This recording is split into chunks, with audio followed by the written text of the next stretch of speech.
Hey guys, what is up? Welcome back to the channel. Welcome back to a new video. So today we're going to be installing the Super Pro sway bar mount braces.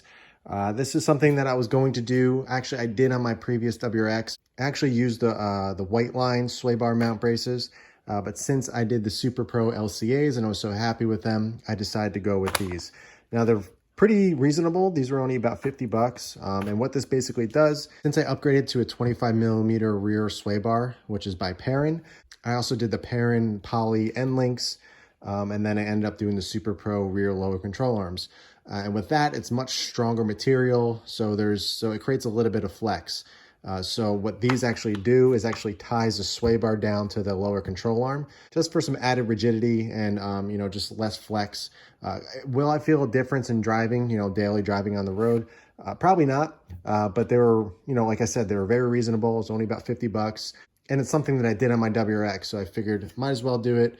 It's, easy to do. It's only 2 bolts on each side. It finishes off the rear end with all the rear suspension components that I ended up putting on. So I figured I might as well get them, throw them on, see if I feel a difference. If not, whatever. It's not the end of the world. They're not too expensive. So let's open them up, show you what comes in the package, and then we'll get to installing them. All right, so let's get to opening them. It's very straightforward. Like I said, it's just 2 bolts. I'll open these up in a second, but let's get everything out of the package first. Get your instructions and some added, or some hardware and some washers that come with it. You're going to be reusing the stock nuts, but you're going to be using these bolts since it is a little bit longer, and to be able to, tighten down properly. But get that. Let's open these up, take a look and see what they look like. The white line's a little bit different. They're actually circular. These are flat. It does the same exact thing. It's just a different style. But I was like I said, I was so happy with the Super Pro lower control arms that I figured I might as well just pick these up. Again, very reasonably priced, and it's not going to break the bank. So it's pretty self-explanatory of what these are. Maybe you won't know until I put them on, but basically it just attaches, like I said, to the sway bar mount as well as the lower control arm. So it'll be a little bit on an angle, but it adds some rigidity. Very nice thick steel. It's in the same finish as the lower control arms, so they're going to last a long time. Like I said, white line has a very similar type of brace. It looks a little bit different, but I've heard white line just doesn't last as long, in terms of the actual coating on here. I've heard of those things rusting and scratching and everything, and they just end up being not that great over time. So the actual Super Pro stuff is actually, the coating on here is much more durable, much stronger. That's one of the reasons why I went with their control arms. So I figured I might as well, like I said, go with these just because I was so happy with them. So let's get to showing you what it looks like under the car, where they actually go, and then putting them on the car. Very straightforward. Like I said, just 2 bolts here, and they'll be on the car. 2 bolts that we're going to be removing and putting the brace in are the one right here, which is your lower control arm. So you want to remove that one, and it's also attaching, sorry, it's getting a little blurry. It's also attaching to this one as well. So it's going to be braced from the actual control arm, the subframe, up to the actual sway bar mount.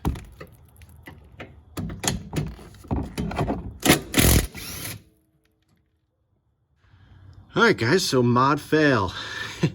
I cannot get this bolt, or even on the other side, undone. I've used my impact, I've used super long ratchets, super long breaker bars, cannot get it undone, which is crazy because I've already taken these off to do the lower control arms probably about a month ago, not even.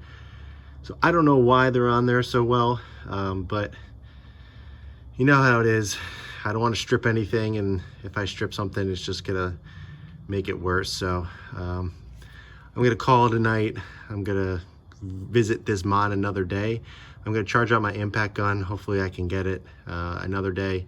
But for now, I don't think it's worth it because, I got work tomorrow and everything, and I would hate to strip a bolt and, the feeling of that. So don't want to do that. So I bolted that bolt back up. Yeah, so that was a fail. I really wanted to get those on. I guess before I finish up for tonight, I'll show you at least where they go so you get an idea. Basically, attaches to that and goes to that. It's nothing crazy. I probably wouldn't even notice the actual difference when I do install them eventually, but they fit really well. They go exactly where they should be. But I'll just have to visit this another day. Well, I figure I'll show you the car. I actually washed it for the first time in about a month. It was actually 4 full weeks of not being able to wash the car, so I finally was able to get it done. Had some time today. I was actually able to get it done in the daytime, which is pretty rare. Usually I'm doing this at night, but I was able to get it done during the daytime. Super clean. Back to the point where it makes me happy, seeing the car really clean, but still disappointed I wasn't able to install those braces in the rear here, but I'll revisit it another day. It's not that crazy. They were only like 50 bucks or so, so it's nothing, you know, obviously if they were more expensive, I would be a little bit more upset, but like I said, they're pretty reasonable, pretty cheap, so it's not the end of the world. And again, it's something that I wouldn't even notice on the road, but I still would like to install them at some point. I do have more interior pieces coming from Overland Designs, more Alcantara. Right now I have the gauge cluster trim, I have the boots, the shift boot and the e-brake boot. I also have the MFD hood, whatever you want to call it, that in Alcantara by Overland. But I'm also getting a few more pieces. I'm getting that flat piece right here in Alcantara. I'm getting these side trims in Alcantara, the ring around here in Alcantara, as well as a full piece around here, Alcantara. It's got some nice red stitching to match everything. So those should be coming in hopefully this week. I haven't heard of, you know, if they're shipping yet. He obviously makes everything by hand, so it takes a little bit of time. So I'm not in a rush, obviously. So whenever they do get to me, I'll make a video on that. But this week may be a little bit slower. I really don't have any plans for videos or mods to install, minus the braces that I was trying to install tonight for you guys to make a video. I can do a driving video, point of view video, if you guys are interested in doing that. You know, maybe another discussion on another mod or another whatever that you guys are interested in hearing. I can do that as well. But I figured I would just at least put this video up for you guys. You know, not many people post about the negative stuff, or, you know, when mods don't work out, they usually just throw the video away or don't post about it. But I figured I would show you guys, kind of just update you, just to let you know that I am normal too. Sometimes mods don't work out, and just kind of, you know, say, hey, it didn't work out. I'll revisit it another day.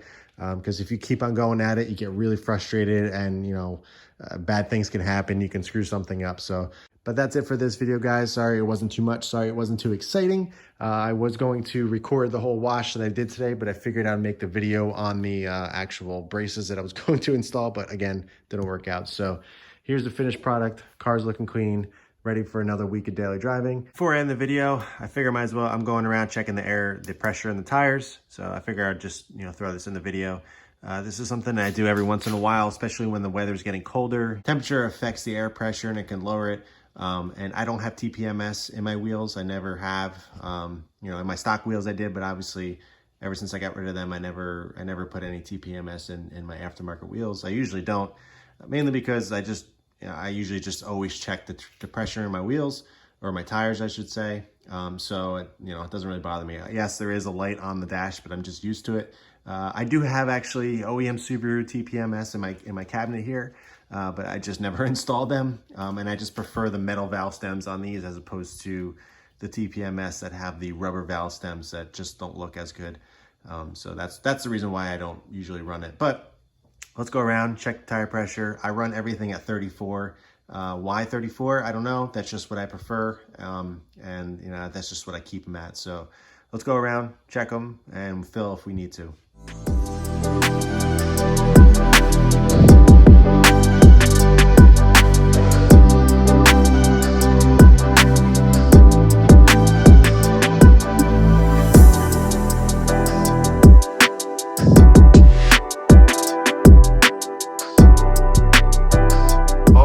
Need to be filled, just a couple PSI. Lowest one was about 30, so we're gonna go around, fill them up, and then we'll end this video.